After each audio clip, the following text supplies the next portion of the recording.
Now I want to deal with the things you wrote me about.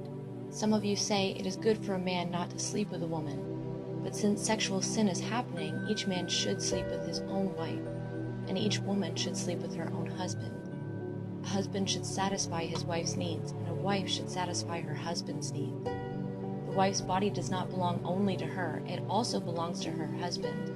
In the same way, the husband's body does not belong only to him, it also belongs to his wife. You shouldn't stop giving yourselves to each other. You might possibly do this when you both agree to it, and you should only agree to it to give yourselves time to pray. Then you should come together again. In that way, Satan will not tempt you when you can't control yourselves. I say these things to you as my advice, not as a command. I wish all of you were single like me, but you each have your own gift from God. One has this gift and another has that one. I speak now to those who are not married. I also speak to widows. It is good for you to stay single like me, but if you can't control yourselves, you should get married. It is better to get married than to burn with desire. I give a command to those who are married. It is a direct command from the Lord, not from me. A wife must not leave her husband, but if she does, she must not get married again, or she can go back to her husband. And a husband must not divorce his wife. I also have something to say to everyone else. It is from me, not a direct command from the Lord. Suppose a brother has a wife who is not a believer. If she is willing to live with him, he must not divorce her.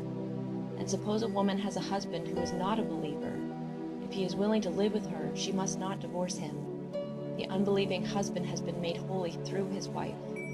The unbelieving wife has been made holy through her believing husband. If that were not the case, your children would not be pure and clean, but as it is, they are holy. But if the unbeliever leaves, let that person go. In that case, the believer does not have to stay married to the unbeliever. God wants us to live in peace. Wife, how do you know if you will save your husband? Husband, how do you know if you will save your wife? But each believer should live in whatever situation the Lord has given them. Stay as you were when God chose you. That's the rule all the churches must follow. Was a man already circumcised when God chose him? Then he should not become uncircumcised. Was he uncircumcised when God chose him? Then he should not be circumcised. Being circumcised means nothing, but being uncircumcised means nothing. Doing what God commands is what counts. Each of you should stay as you were when God chose you. Were you a slave when God chose you? Don't let it trouble you. But if you can give your master to set you free, do it. The person who was a slave when God chose them is now the Lord's free person. The one who was free when God chose them is now a slave of Christ. Christ has paid the price for you. Don't become slaves of human beings. Brothers and sisters, each person is accountable to God, so each person should stay as they were when God chose them. Now I want to say something about virgins. I have no direct command from the Lord, but I give my opinion. Because of the Lord's mercy, I give it as one who can be trusted. Times are hard for you right now, so I think it is good for a man to stay as he is. Are you engaged to a woman? Then don't try to get out of it. Are you free from such a promise? Then don't look for a wife. But if you do marry someone, you have not sinned. And if a virgin marries someone, she has not sinned. But those who marry someone will have many troubles in this life. I want to save you from this. Brothers and sisters, what I mean is that the time is short. From now on, those who have a husband or wife should live as if they did not. Those who mourn should live as if they did not.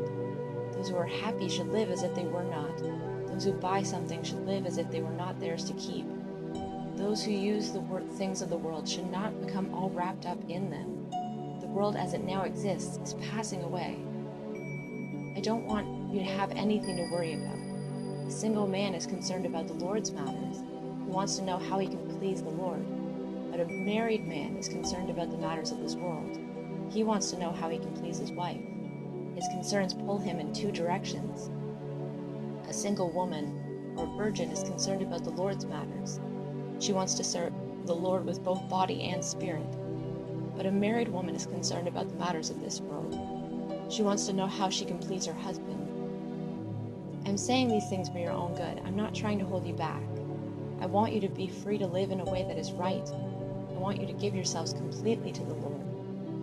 Suppose someone is worried that he is not acting with honor toward the virgin he has promised to marry.